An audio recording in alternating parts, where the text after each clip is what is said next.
Okay guys, so yun, no? We're here dito sa eskwela with Jet. Let's go. Okay, so we're with Sir Chok again. And Sir Jet. Let's go.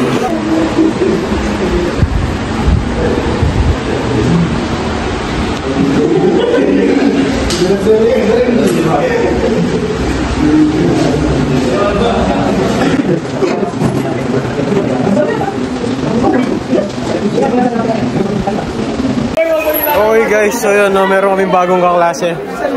Ayun siya, asan na? Ayun.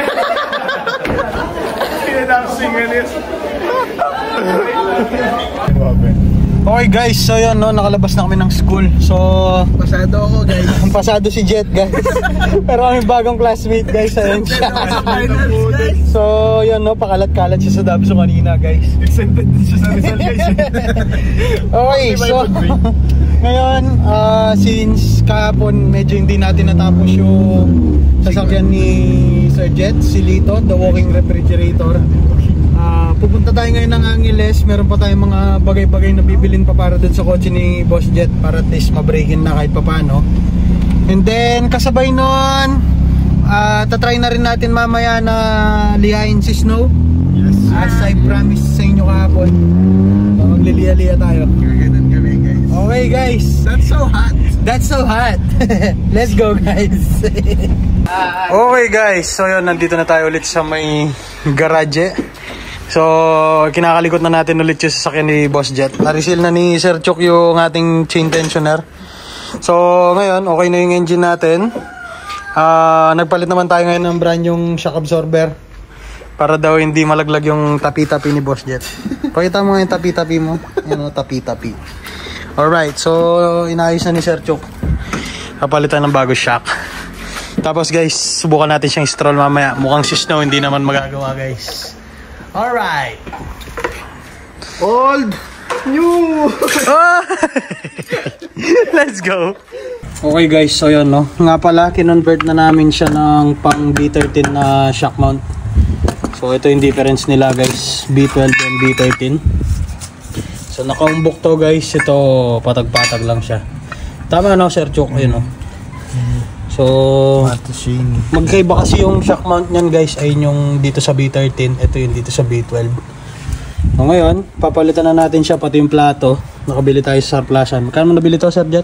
6H dalawa. 6H dalawa daw. Tapos papalit na tayo ng shock absorber mismo.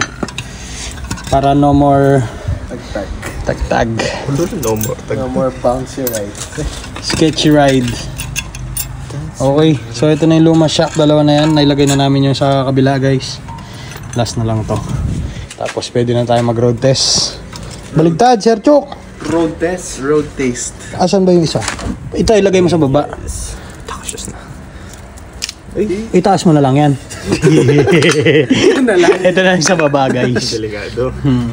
Mamaya mapasama pa eh. Idurot siya. Ay on.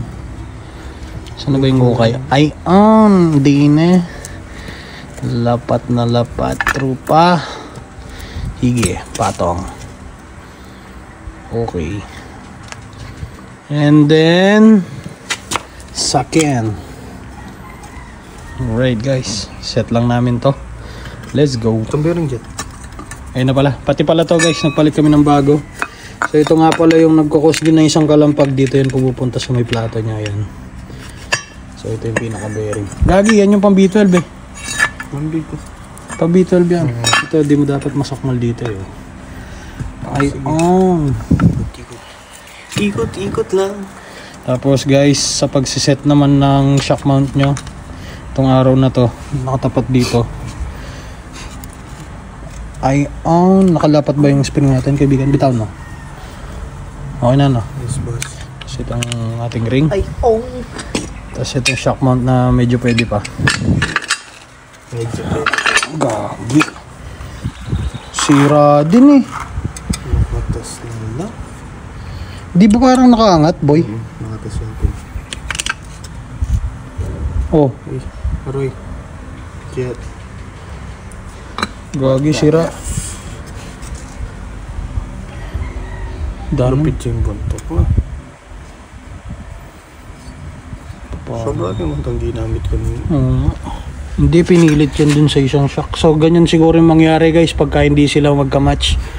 Ang ginagawa kasi nilalagyan ng pang B13 na plato, tapos lalagyan ng pang B12 na shock mount. Ayun o. Di ba yung isa nakalapat na? Hindi mo naman basta-basta mapupukpok yun, ano? Hindi nga masyasin. At saka linbog yung gusto ko eh. Ay po, ito yung baba ng isang yun. Tingnan ko ngayon.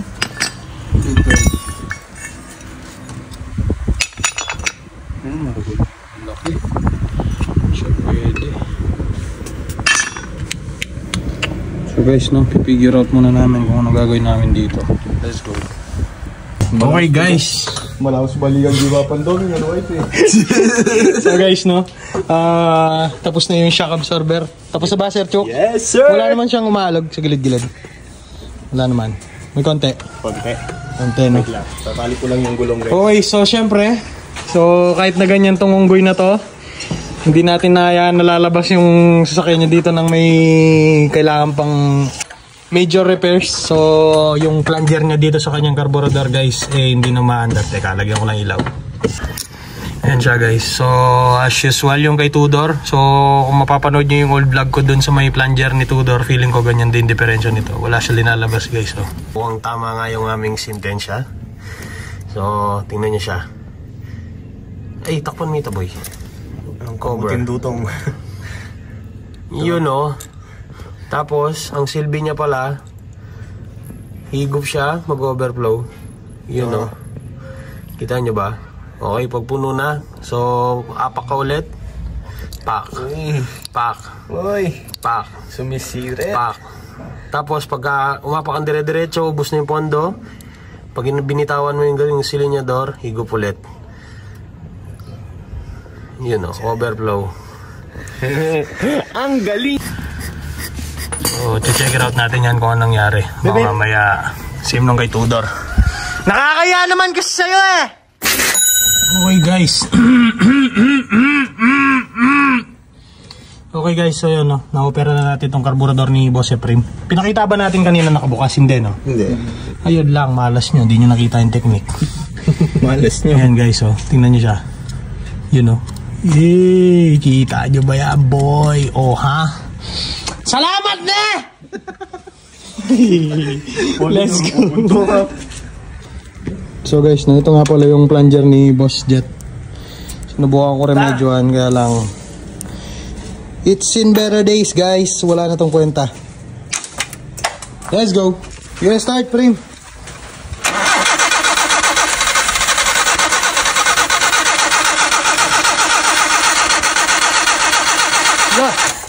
Nangyari. Okay guys, so yun no, bali binuksan ulit natin yung kanyang carburetor since nag-overflow nga.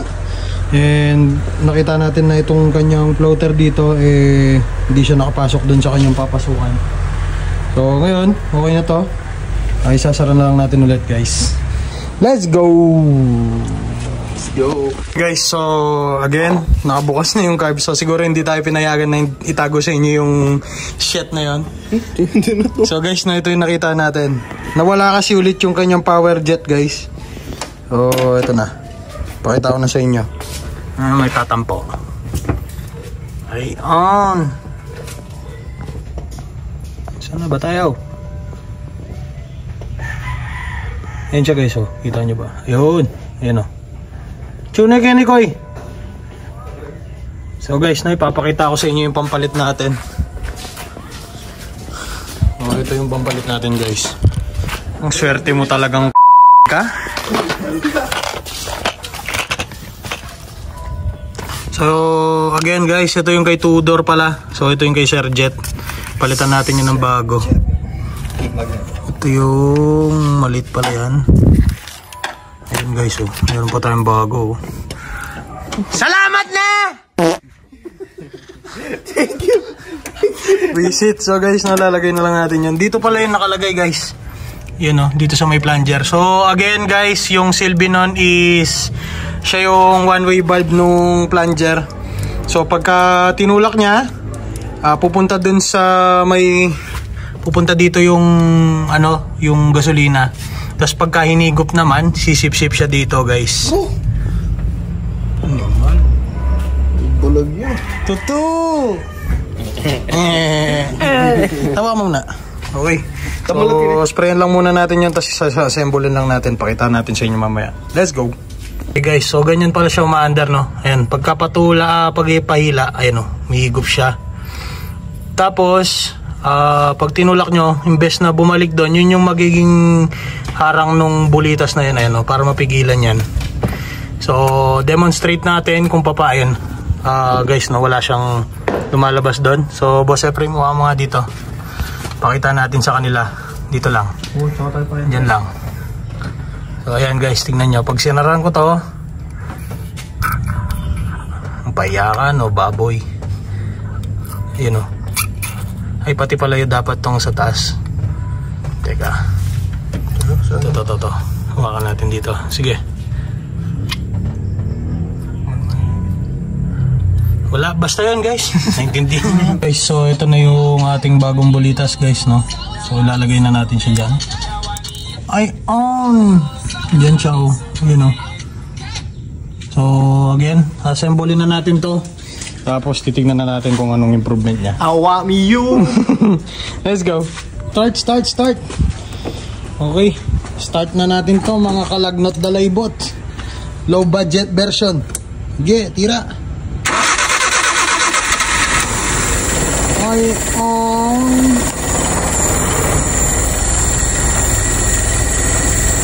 Okay guys. So yun, no? Pakita natin once again actual usage guys.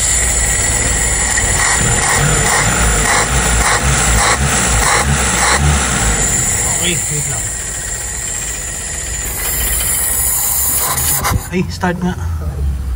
Hindi naman ba nag-overflow? Hindi naman. Yeah, start.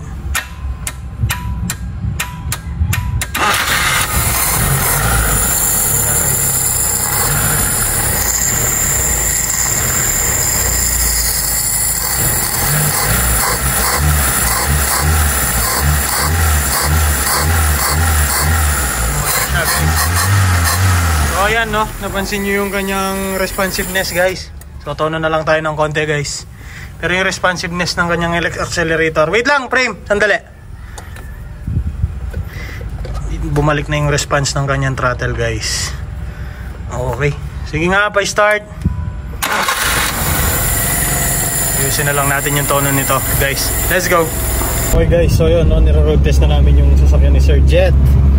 So, Sir Jet, kamusta naman ang iyong sasakyan? Parang brand new. Parang brand new, maraming kumakalampag gagi. So guys, no, ikot pa namin itong sasakyan ni Boss Jet. Subukan natin may aircon.